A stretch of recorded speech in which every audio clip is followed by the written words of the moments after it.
How to change odds in 1xBet app. I'm gonna guide you through the process on how to do it. Let's get started. First of all, on your phone, launch the 1xBet app. After you are in the app, make sure that you are logged in with your account.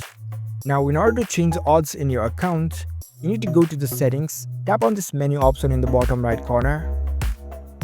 Next up, tap on the settings gear icon in the top right corner.